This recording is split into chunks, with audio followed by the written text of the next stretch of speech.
આગામી 10 દિવસની અંદર જો રાજુલાના ધારાસભ્ય શ્રીનું લાઇટ બિલ ભરવામાં નહીં આવે તો અમે કોંગ્રેસ પક્ષ રાજુલાની જનતા પાસેથી વેપારીઓ પાસેથી લોકફાળો કરી. હીરાભાઈ સોલંકીનું લાઇટ બિલ ને લઈને કોંગ્રેસના નેતા આવ્યા મેદાનની અંદર ખુલ્લેઆમ શું કહી દીધું. જે આ મિત્રો વાત કીધું છેલ્લા 10 દિવસથી લાઇટ બિલ ને લઈને ક્યાંક ને ક્યાંક ગુજરાતની અંદર હાહાકાર મસ્યો છે. ગરીબ લોકોના ખાલી 300 રૂપિયા લાઇટ બિલ બાકી હોય તો પણ કનેક્શન કપાઈ જાય છે. હાલ મિત્રો વાત કીધું ખુલ્લેઆમ લોકો આવું કહી રહ્યા છે કે ભાઈ હીરાભાઈ સોલંકીનું લાઇટ બિલ બાકી છે છતાં તેમનું કનેક્શન કેમ નથી કપાતું, તેમનું લાઇટ બિલ કેમ નથી ભરાતું. અત્યારે મિત્રો વાત કીધું કોંગ્રેસના નેતા ખુલ્લેઆમ લડી લેવાના મૂડમાં છે, મેદાનની અંદર આવ્યા છે. શું સૌથી મોટા સમાચાર મળી રહ્યા છે તમને બધા લોકોને પ્રોપર આ વિડિયોની અંદર માહિતી બતાવવા જઈ રહ્યો છું. નમસ્કાર મિત્રો, ફરીવાર એક નવા ઇન્ટરેસ્ટિંગ વિડિયો સાથે તમારા બધા લોકોનું દિલથી સ્વાગત છે. હાલ તમે બધા લોકો જાણતા હશો કે ગુજરાતની અંદર કોળી સમાજના એવા નેતા, એવા દિગ્ગજ નેતા જે રીતે મિત્રો વાત કીધું તેમનું નામ છે ગુજરાતની અંદર. હાલ મિત્રો વાત કીધું ફરી વખત લાઇટ બિલને લઈને સરસામાં આવ્યા છે. હવે કોળી સમાજના હાવસ કહી તો પણ ખોટું નથી ને દિલથી ભાઈ આપણે હીરાભાઈ સોલંકીને ફૂલ સપોર્ટ કરીએ છીએ. શા માટે કરીએ છીએ કારણ કે તે કોળી સમાજના લોકોના માટે જે હિત માટે જે લડે છે, જે મિત્રો વાત કીધું જે નાગરિકો જે લોકો છે જ્યાં પણ મિત્રો પ્રોબ્લેમ આવતો હોય છે ત્યાં ક્યાંક ને ક્યાંક હીરાભાઈ સોલંકી લડી રહ્યા છે.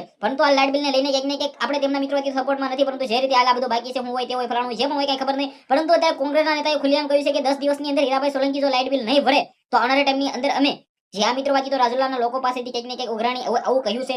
શું થશે આવનારા ટાઈમની અંદર? હીરાભાઈ સોલંકી શું લાઇટ બિલ ભરી દેશે? હવે જે પણ બાકી હોય ખુલ્લેઆમ અત્યારે ઘણા બધા એવું કહી રહ્યા છે કે ભાઈ તેમનું પણ કનેક્શન કપાવવું જોઈએ. હવે મિત્રો તે આપણે આઈ હોપ કે તે મિત્રો વાત જલ્દીથી લાઇટ બિલ ભરી દેજો તેમનું બાકી હોય તો. બાકી ગુજરાતની અંદર હાવસ છે, હાવસ રહેવાના. ગુજરાતની અંદર જે ગરીબ લોકો માટે જે મદદ કરી રહ્યા છે તેને તો આપણે ફૂલ સપોર્ટ કરી છે, પરંતુ જે રીતે આ લાઇટ બિલ બાકી છે આપણે આ મામલે કોઈને કોઈ પણ પક્ષની અંદર આવીને કોઈના વિરોધની અંદર આવીને કંઈ પણ અમે કહેતા નથી, પરંતુ જે રીતે જે પણ બાકી હોય હીરાભાઈ સોલંકી પર આપણે વિશ્વાસ છે કે ભરી દેશે. શેર કરો, ફોલો કરો, ધન્યવાદ.